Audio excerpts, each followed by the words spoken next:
We are back with former Secretary of State Hillary Clinton. We've been talking in the break, talked about the midterms, a number of other issues. And given all these concerns that we've been talking about, the Constitution is 238 years old this month. Are we still headed toward a more perfect union? I think right now we're on pause. I think that people are uncertain. Some people are actually scared about what's going on in our country. The idea of we the people, that all men and women are created equal, that seems to be in the crosshairs of those on the right who want to turn the clock back on the progress that has been made, writing out huge chunks of our history, slavery, suffrage, anything inconvenient, take it out of museums, take it out of national parks. But why do that? I think our story is all the more glorious. I agree, when you Joe. Look at where we came from, what we fought through. I mean, even Abraham Lincoln's life, even Abraham Lincoln's own words, even Abraham Lincoln's own evolution.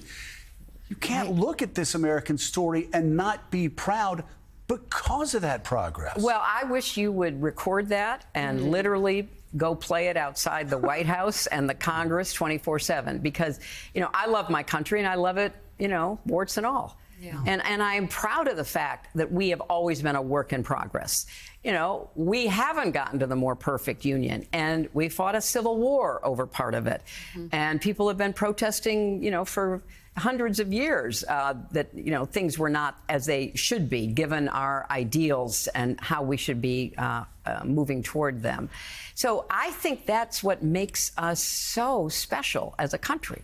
And the idea that you could turn the clock back and try to recreate a world that never was, dominated by, let's say it, white men of a certain persuasion, a certain religion, a certain point of view, a certain ideology, is just doing such damage to what we should be aiming for. And we were on the path toward that. I mean, imperfectly, lots of, bumps along the way, but I agree with you, we were on the right trajectory. Let me ask you about the Democratic Party, because and what they need to do and what's gone wrong over the past decade. You're talking about how important the midterms are.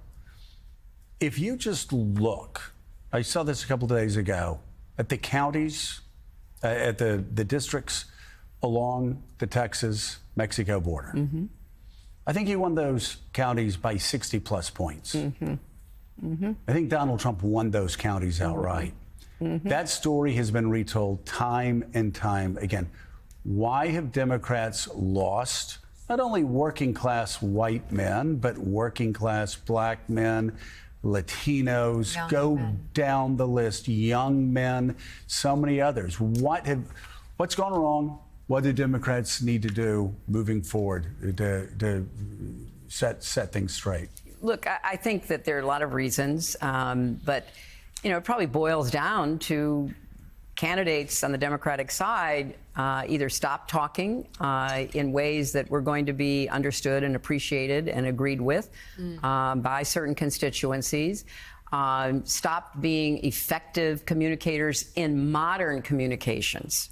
The Republican Party, I have to say, has done a much better job dominating social media, dominating the podcast ecosystem, getting messages out, and aiming particularly at young men. And this was one of the insights that, Steve Bannon had, that, young men who were into gaming, young men who were on the internet a lot, they could be recruited. They could be persuaded to be political supporters of the Republican Party if the Republican Party actually engaged and talked to them in the right way. And I think Democrats missed a lot of opportunities on that.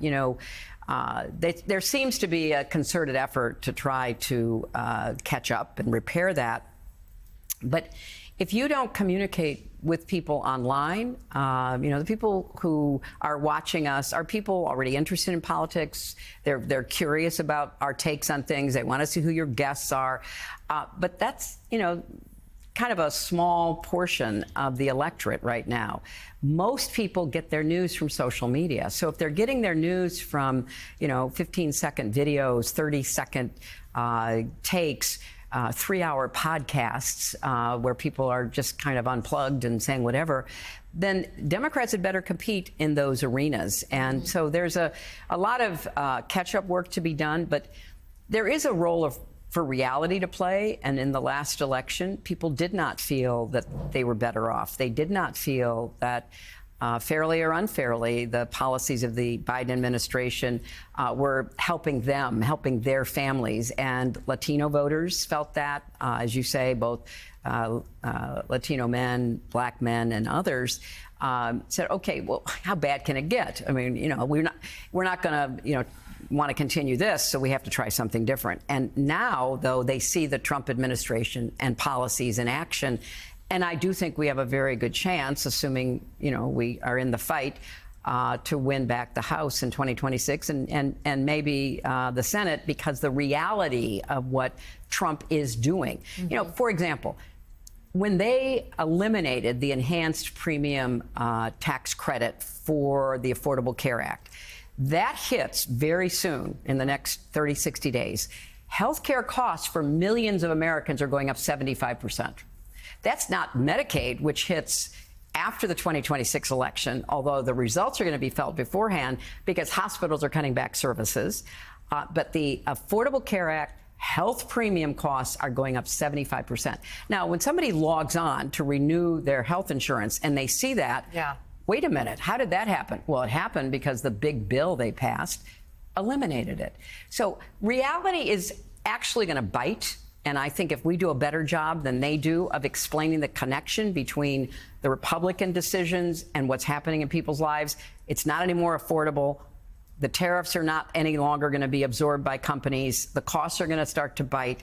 It's terrible what's happening because none of us are, going to be very happy with the economic costs of that and the low job creation and the difficulties with inflation. Okay, who's in charge now?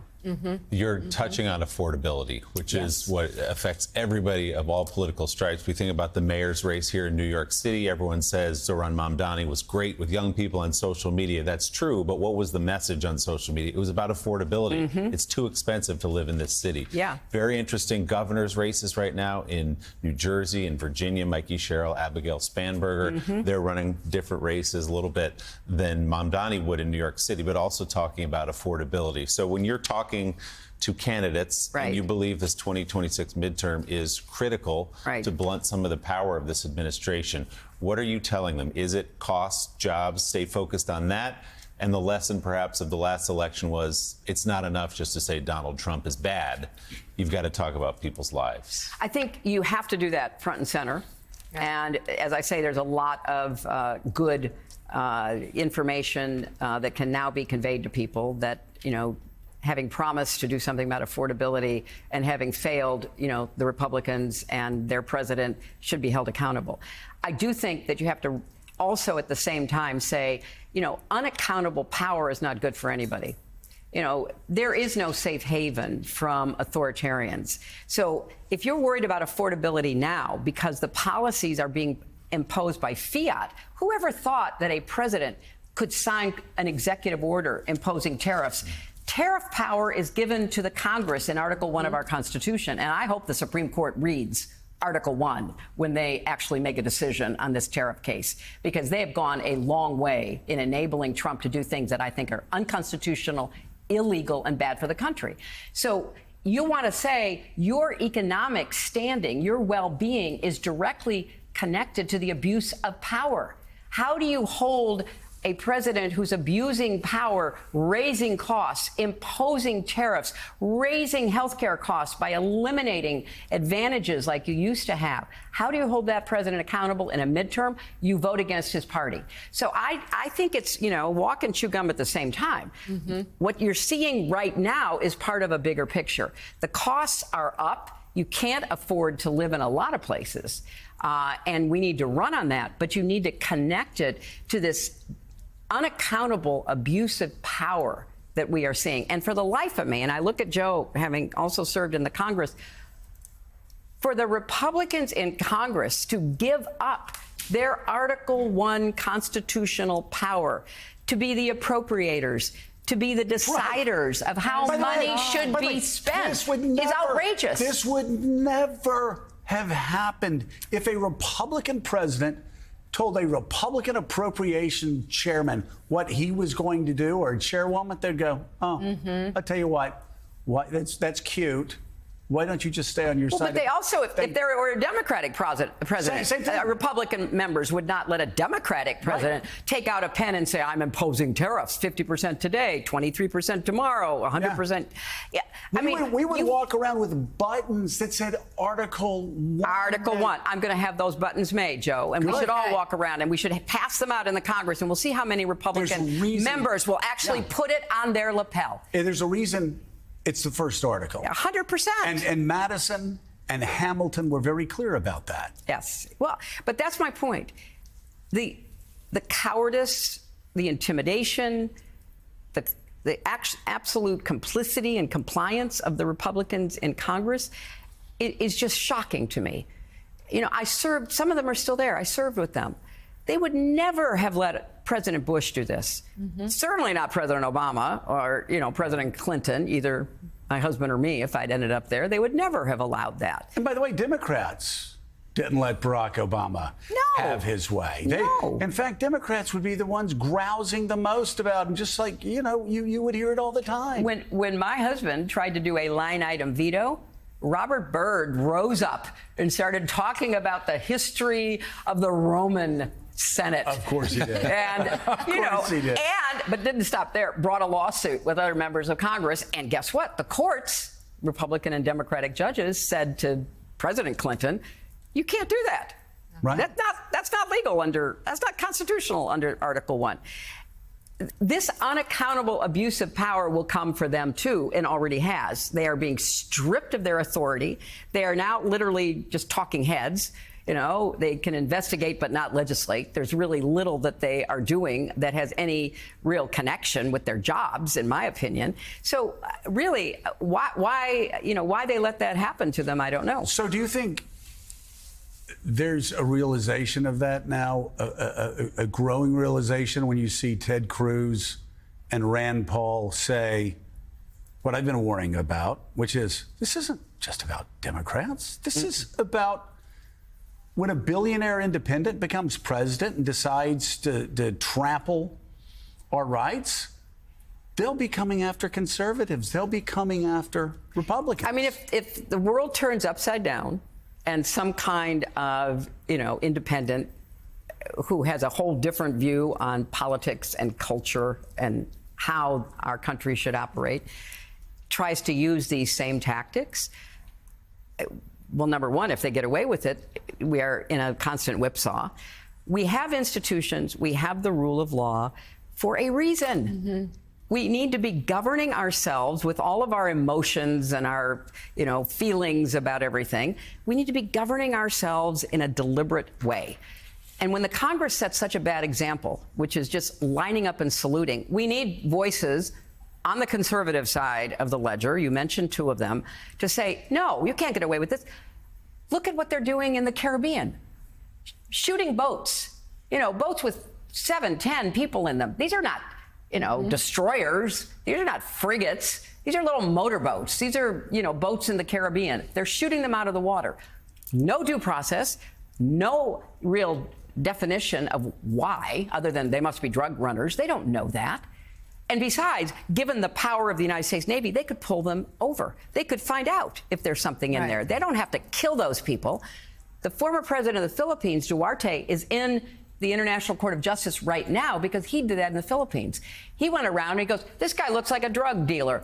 Kill him. He had gangs of government-sanctioned killers killing people he determined were drug users or drug dealers. He's now in the International Court of Justice because he was committing murder. Now, if members of Congress don't say, wait a minute, you can't just go do that. Yeah. We have, you have no hearings, you have no briefings, you're not telling us anything. I know we have to let you go, but again, you were on the Armed Services Committee. I certainly was. I was on the Armed Services Committee in the House. There is not a chairperson. There is not a subcommittee chairman. Nobody would ever have put up with this. They would have called over generals and admirals. 100%. They would have called over Pentagon officials and excoriated them. But look what happened after the Iran strikes. I happen to have agreed with that. I thought that that was necessary given the behavior of the Iranian regime. Okay. Right. But afterwards, in trying to do damage assessments, when members of the administration, the Trump administration, told the truth, they were shut down. So intelligence briefings were canceled. Now, part of what you're supposed to do as a member of the Armed Services Committee is say, okay, what did we get right and what did we get wrong? And how do we do it better next time? If you're going to drop all that ordnance and those big, penetrator bombs and try to get to the underground facilities, did it work or not? Because maybe we need to learn something from that. Oh, no, unless you agree with the damage assessment that was put out, we don't want to hear from you. I mean, what world are we living in? And this is so much bigger than any one incident. It's a pattern. Right. And the Congress needs to stand up, Republicans and Democrats alike. But so does the press have to keep telling the truth, asking the hard questions. We can work our way out of this by imposing more accountability and using facts and evidence to rebut the craziness, whether it's on vaccines or on blowing, small boats out of the water. So let's get back to doing what we're supposed to do, each of us in our particular capacity. We'll be looking for those Article 1 buttons. I'm going to be making them. The 20th anniversary of the Clinton Global Initiative kicks off this morning here in Manhattan. Former Secretary of State Hillary Clinton. It's always great to have you on the show. Thank you for coming Thank you. Thank you. during this Thank you. critical time.